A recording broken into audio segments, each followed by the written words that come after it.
Welcome to the NFL Coast to Coast podcast brought to you by thelines.com. Coming to you from the West Coast, Josh Lander, joined by Nate Weitzer. He's on the East Coast, and we are looking at NFL play-up props for Week 6 here. Sweep by the kid Nate last week. Really nice week there, 4-0, up about 4 units on the day as well with a nice plus money bet. T. Higgins coming through big time.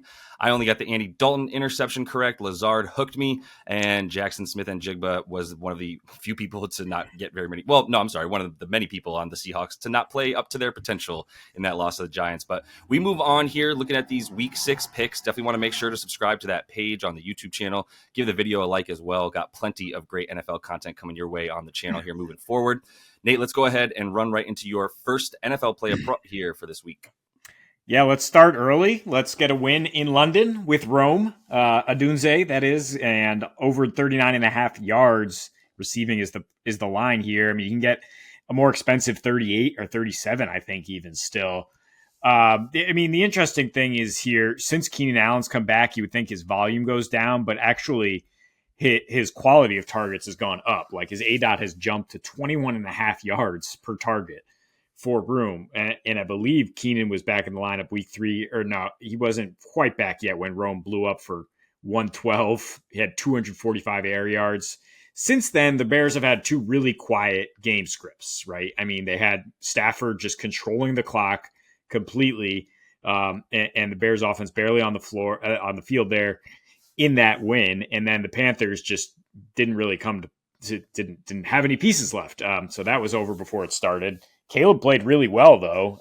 And so I think you're getting some value because Rome didn't get a big piece of that because DJ Moore revenge narrative or what have you. But Rome, I mean, everybody has a pretty good matchup here against the Jags as a team. Like I respect the Jags individual corners and their personnel. Like it's just, yeah, what they fired their DC Caldwell, kind of scapegoated him last year, and they are looking like a disaster organizationally right now on the defensive end. Like you saw that new DC when Alec Pierce caught that long touchdown and they gave up 14-point lead right in the final minutes. He's just like, oh my God, am I going to be fired? 5 games into my tenure here, but the numbers don't lie. I mean, they're bottom 5 in EPA per drop back, yards per attempt. They're allowing now the most passing yards per game, but the 6th lowest yards per carry. They're still that kind of pass funnel D that we've come to understand the Jags are. And I mean, the Bears run offense is nothing to write home about. So I think we'll see a lot more 11 personnel like we saw last week from the Bears, which means Rome is out there, even if Keenan Allen's playing. I think Keenan will get those underneath targets, and Rome will get these big shot plays, which Caleb, as he gets more and more comfortable, we're going to get more and more opportunities for him going deep to his rookie. Yeah, I considered a couple of correlating plays that support this bet as well, including Caleb Williams to have another good game, trending in the right direction for sure. I think you might have called that before he started playing a bit better like 3 weeks ago, and that is definitely what's been the case so far. He's at 240 passing yards. For Caleb, I actually like over 1.5 touchdowns, to be honest. You get plus money for the passing tutties. If you're playing on DFS sites as well, such as Prize Picks, Underdog, they have passing, rushing, and receiving, but it's really for him passing and rushing touchdowns, right? But all 3 combined, it's minus 119 to add that to different parlays on DFS. So I think that's just to kind of cover yourself. You might run one in finally. I think he's going to get a couple tutties in some fashion. And then along the same lines, like I think it's probably time to fade DeAndre Swift a little bit. If anything, maybe Roshan's a little bit more likely for this game, but I could see DeAndre Swift struggling a bit against this Jags rush defense. So everything you're saying is in line with how I view the game script for this one, which might actually be a pretty good game, but don't sleep. The Jags are like turn into the Super Bowl contenders when they play in London for some reason. Mm-hmm. I will say for my first pick here, I'm fading a guy that it's kind of tough to think of going under Justin Herbert passing yards when they're only at 190.5 yards, but that's where we're at right now with the Chargers. And I believe strongly in this Denver defense. This is going down, so you might have to get this. I would play this to about 185.5 passing yards for Herbert. I already see it at 188 on most books at this point. Seems to be the market price where it's at. We're talking about the Chargers, who, first of all, there's no way you can tell me his finger's still what it was before last year's injury. It's hard to throw a football with your index finger. That's kind of how they say spin it. Not easy to spin it, and that's been the case. I think it's shown itself in the through the way that they've run the ball just way more. The Chargers have the second lowest pass percentage in the league this year so far. And I think that's completely based, I mean, the lack of receivers for sure, but also just trying to get him back into health. Then he injures his ankle in week 2 and tries to play through it against the Chiefs. They get a bye, but I still think he's, dinged up enough that like they're not going to be looking to pass it 32 times or 30 times in this game. He has a pass attempt line on a bunch of places at like 28.5. So, and that's higher than any amount that he's thrown this year. He's only thrown 28 as his ceiling for the amount of passes he's thrown. Then you've got this defense. I believe in Denver's pass defense. I don't know what else they would need to do after shutting down numerous number one corners, Pat Surtain being the reasoning for that. And they are getting good pressure as well. 4th highest pressure percentage. That's leading to the 3rd best EPA. They are blitzing the 2nd highest percentage, and that's all leading to the 3rd most sacks. So, for Herbert, he's going to be under it. He's got the 12th highest pressure percentage of quarterbacks in the league. And as a result, has only thrown the ball, like I said, 33rd in the league now that Joe Flacco is a starting quarterback, and so is Andy Dalton. He's 33rd in the league in terms of his pass attempts per game. So with a 35.5 point total in this one, completely expecting a toilet bowl type of affair versus these two teams, and Denver's happy to do that. And you see that teams don't really need to throw against Denver very often, or they don't feel the need to throw against Denver because it's not like Denver's racking up points. Other than last week when they pounded the in-division and wreck of a team in the Raiders. Other than that, they're winning, lower scoring games. Other than that Bucs won. So I would still say they're going to be good to run the ball for the Chargers and keep Herbert's pass attempts and yards down. So you're saying the finger he fractured last year is contributing to his performance this year? Yeah, I mean, he's got lower body stuff. Yeah, I mean, a lot of lower body stuff too. Which is a concern. But I mean, Chargers coming out of a bye here. I agree with you 100% that the Broncos might have the best corners here in the league. So it's just too scary for me to go under 190 with a guy this talented. I think you're banking on kind of game flow, which, maybe you want to take under on the attempts then. If you're saying like, look, the Chargers are going to control this game. They're going to be like, we're not scared of you, Bo Nix. We're going to run 3 times and punt on some drives, and we're going to let you beat us with the ball in your hands. So, I mean, if that's the case, maybe he goes under. But I'll remind you, Gardner Minshew had this same prop, and he was at 130 at halftime and only didn't get there because he got yanked. So no matter how good they are, remember, it's the NFL. You can get 200 yards now that things have kind of normalized, I guess, after a few weeks. Fair.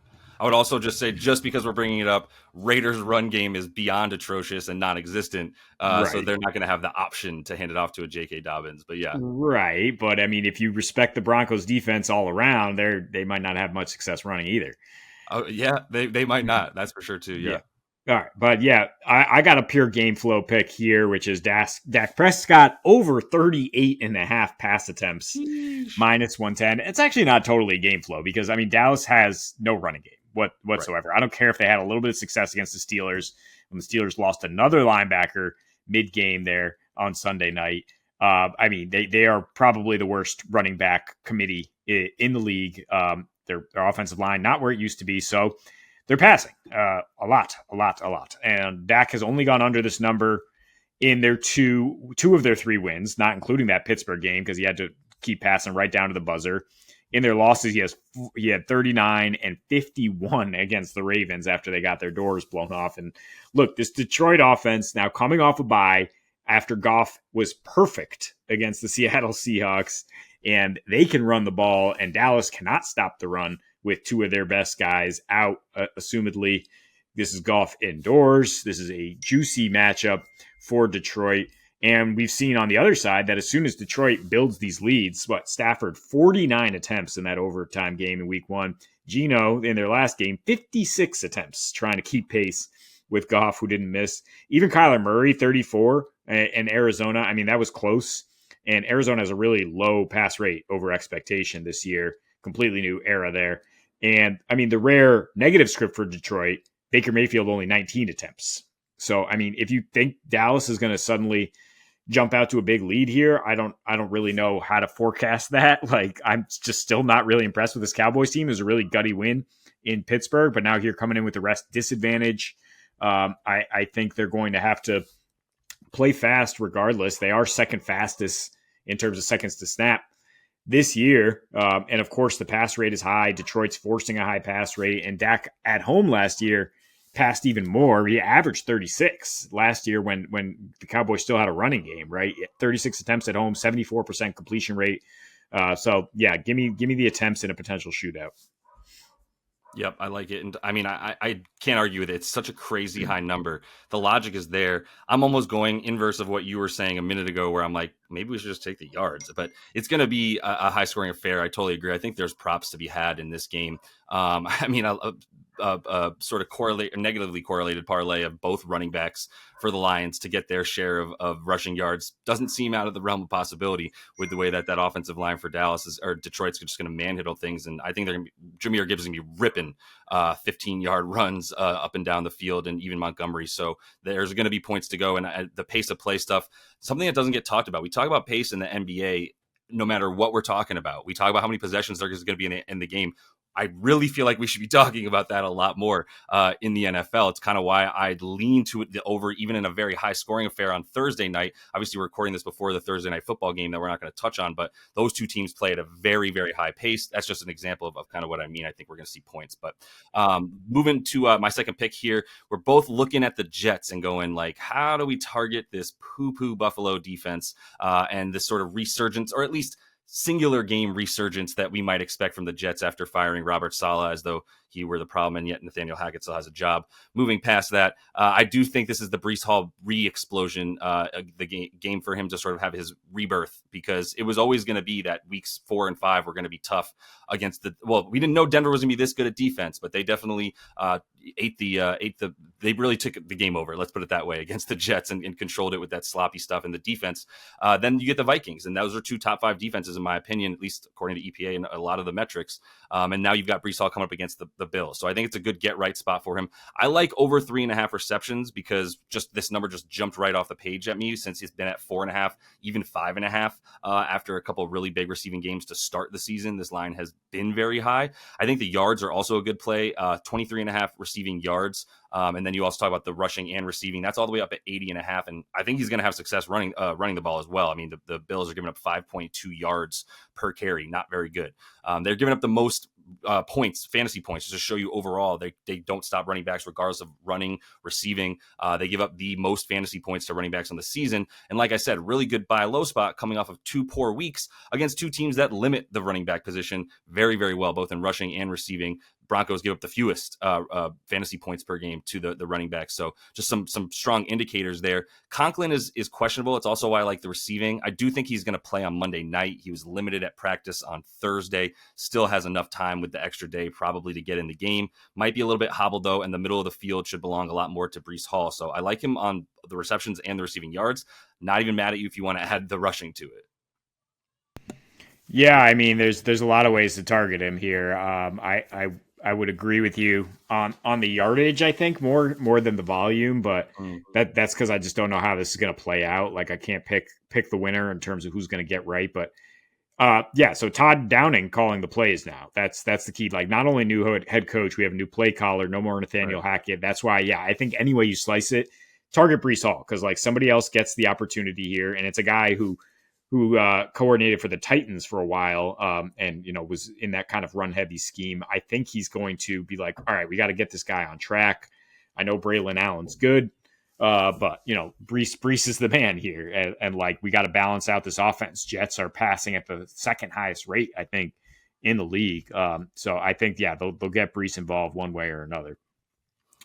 Last pick for me here, Tank Dell over 4.5 receptions is plus money, and we're about 55 yards. It keeps kind of creeping up a little bit, but I mean, he's gonna be he could lead this team in receiving here. Texans -7 at the Patriots. Christian Gonzalez should be on Stephon Diggs. I don't know if he'll shadow him. We've seen some of that, but if Joe Mixon is out again, like fire this up, because like Dare Aguba not gonna work running the football against this Patriots defense, which is a run funnel. I mean, you'd expect them to take on that identity with a linebacker as their coach now. He's like, look, we got to stop the run over everything else, and they don't really have the talent on the back end other than Gonzalez to play single coverage and shut them down. I mean, they play a lot of cover 2, but Tank, I mean, in a larger sample size last year, found the seams in that cover too and posted a lot of good numbers. He individually will get Marco Wilson, Jonathan Jones, both have allowed 110 plus passer ratings this year. I think it's a good buy low spot. I mean, he only goes for 438 when Nico leaves mid game.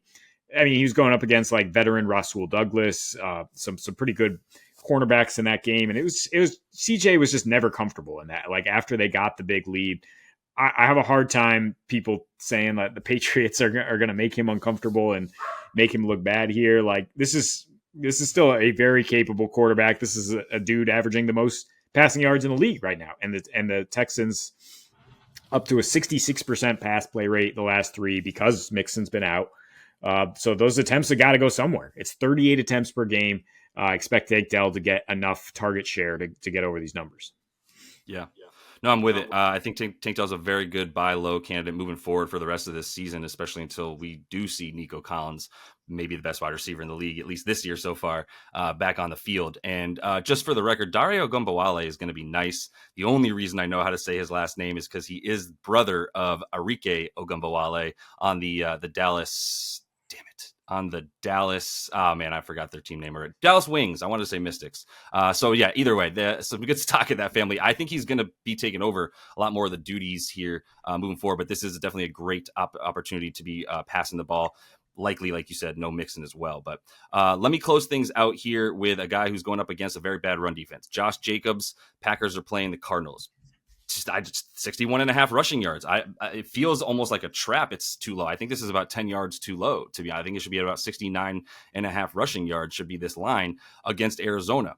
He's averaging 80.1 in the season. I know that is a bit inflated by the fact that he had so many yards against the Titans there when they didn't have, the Titans there. It was the Colts. The Colts. Yeah. One of the two AFC South teams. But that was the game too where it was like, I'm blaming you, Colts. Like, how does Malik Willis being in the game not allow, game plan for that? And they still ran him 32 times.